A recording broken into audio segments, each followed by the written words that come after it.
ଏଇ ଆସିଗଲେ ସୁମନ ଭାଇ ନିଆଁ ଜଳେଇବାରେ ଏକ୍ସପର୍ଟ। ଏଠି ତ ଆମର ଅଛନ୍ତି ଗାଇଡ ସେ ପୁରା ଆଉ। ହଁ ଚୁଲିଟା ଶୀଘ୍ର ଜଲ୍ଦି କର।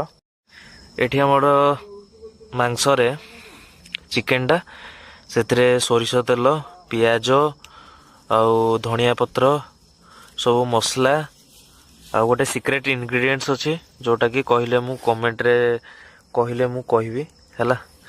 ଦିଆହେଇଛି ପତ୍ର ଶାଳ ପତ୍ର ଖଲି ରେଡ଼ି, ଏପଟେ ନିଆଁ ବି ରେଡ଼ି। ଫାଷ୍ଟ ଏଠି ଗୋଟେ ସେ କ'ଣ ହରିବୋଲ ପୁଡ଼ିଆ ଟାଇପ୍ର ଗୋଟେ କରିବା, ତାପରେ କରିକି ନିଆଁରେ ପକେଇବା ଆଉ।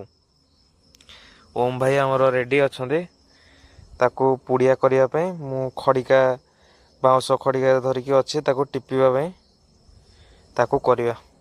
ଆମର ଏଇଟା ପୁରା ରେଡ଼ି, ଗୋଟେ ଫଏଲ୍ ରେଡ଼ି, ସେପଟେ ଏଇଟା ଆଉ ଗୋଟେ ପୁଡ଼ିଆ ଅଙ୍ଗା